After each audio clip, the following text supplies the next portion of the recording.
everyone, welcome back to my channel. Today I actually wanted to really do this tag. I've been waiting to do this tag since I found it. I just think it's so cool. It sounds like something so fun to do. This is called the Year of the Author tag. I'll have the video linked that I watched and also who I assume is the original creator down below as well. This tag, of course I was not tagged by anyone, but let's just pretend I was.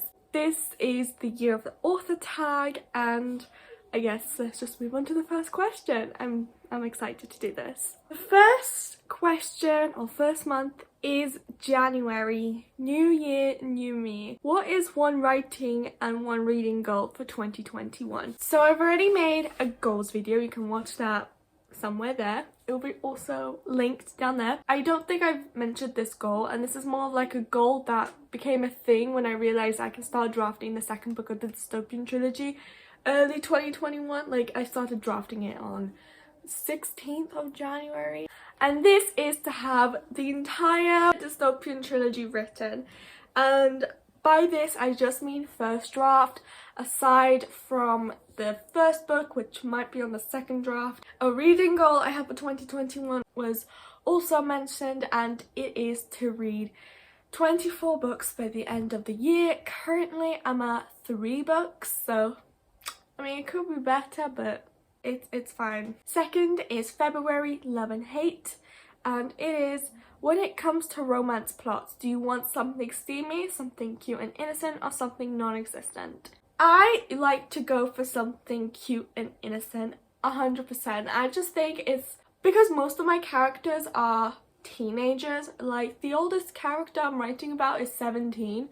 So because my characters go from 15 to 17 years old, if I wrote a different kind of romance for them, then it'd be a little bit awkward and it'd make me feel uncomfortable. I definitely have to say that something cute and innocent is the way to go.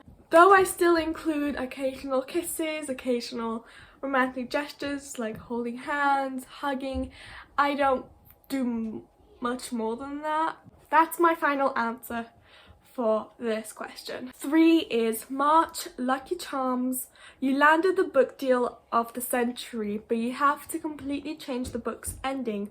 Would you do it? Now this is a question because as much as I want my book out there, or I like the thought of it, I'm pretty sure I'm still far too scared to put it out there, but that could just be because my drafts are pretty rubbish. I think if it was like a really good deal and all they wanted me to do is change the ending, if I agreed with the ending and I realized, yeah, this ending could probably be solidified more, then yes, I would change the ending. If I think the ending reflects upon the book really well, or it ties into the second book really well, because I'm writing a trilogy, or if I think it just wraps up the world pretty well and I want to leave questions or I want to close questions, then I don't think I'd be as prone to agreeing to change the end of my book, because then it changed the vision I had for it, and I feel like that end bit isn't what I wanted for my book. And if you don't want things to be in your book, as a writer, I don't think you should include it in your book. 4 is April showers, and it is, what is the first thing you grab on a stormy day? A book to read or a pen to write? For sure, I grab a pen to write.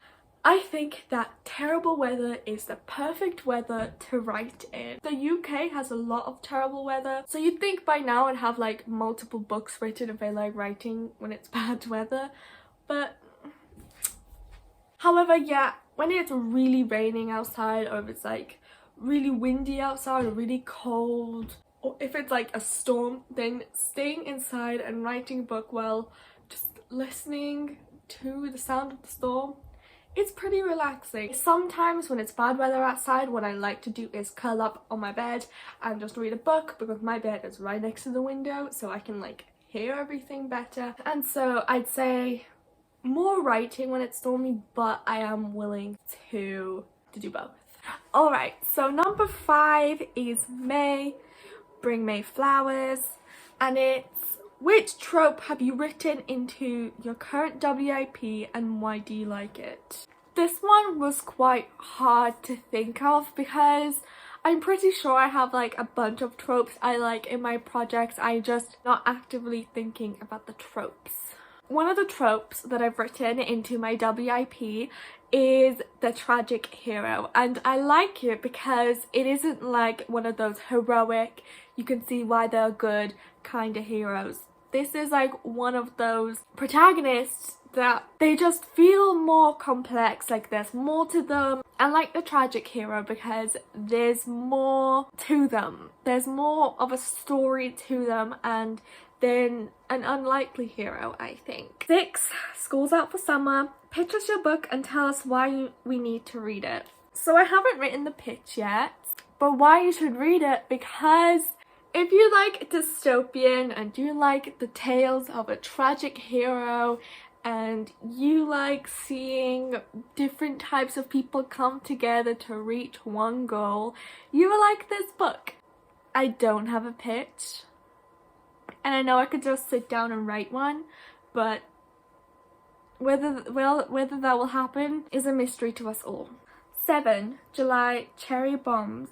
Quick, your two main characters share a kiss underneath the fireworks. Was it weird or was it worth it? I'd say a mixture of both.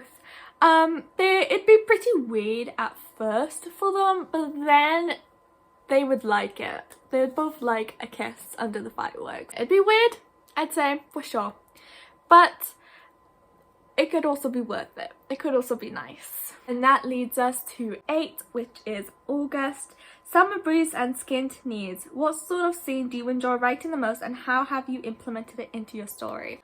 I like writing like super high stakes scenes, and though I can't say I've written much of those, I really like writing high stakes scenes just because I think they're so interesting and engaging, and like the fate of those characters are unknown in these situations.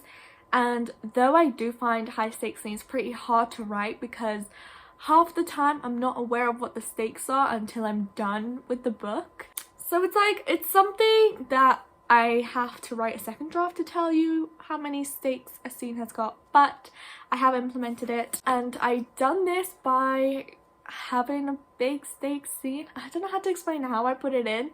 It's just this book needed something high stakes to remind you this is dystopian. Things aren't supposed to be happy here, because for a while things were pretty happy and uplifting for the main character, and I needed to knock that all down and remind you what genre it is. So that's that, I guess. September, sweat weather. What genre do you think you will never write in? I can easily answer this question by saying 100% non-fiction. I don't have any like special skill sets that I can write about in non-fiction, and I don't think I'd be a very good non-fiction writer because the whole reason I like writing is that I create worlds, I create scenarios, I create characters, and if I have to write about real things, I don't know how much I like that. I don't know, it's just something about non-fiction books scare me. I read non-fiction books, one of my best and favourite examples being Save the Cat, but I don't necessarily think I could write one. Along with that, a genre I think I've mentioned before that I wouldn't really write, and that is like straight up romance. I could not write like a cheesy rom-com or a book specifically tailored for romance readers. If there isn't like an underlying plot to the romance, I get sort of bored, I guess. I mean, fair if there's a twist on the romance tale, but I like there being a different plot to it or a meaning for it. So like action with romance, that's pretty cool. Mystery with romance, that's pretty cool. But like romance on its own just doesn't really interest me, so I don't think I'd ever write it. 10. October, Black Cats and Broomsticks. If you had to write a horror book, what would it entail? I don't know what a horror book would have. I know for sure I'd probably have some sort of paranormal aspect to it, something to do with ghosts or other paranormal stuff. I'd have like a paranormal-esque to it that makes the horror. I would like to add like fantasy twist on it, I guess, so like not real creatures being in the horror. And if I was writing horror, it probably like I probably would make the first act seem pretty innocent, so you wouldn't realize something terrible is going on apart from my little hints telling you something was going on. If I could even pull that off, because I don't think I could. I think that's probably what a horror book would be like, but knowing how terrible I would be at writing horror, having only read like a fraction of horror and thriller books in my life, I'd probably not even try.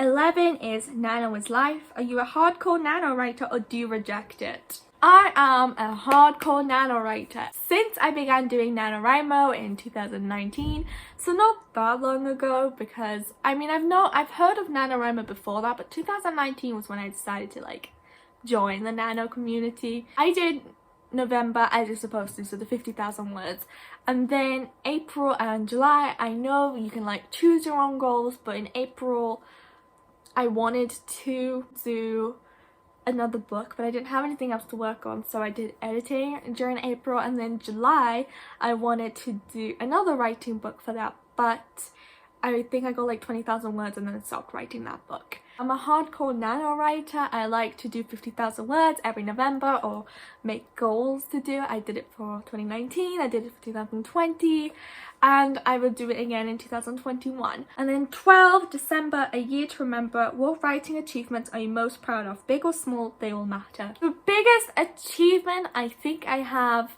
ever for my writing life, my writing achievements, is finishing a book.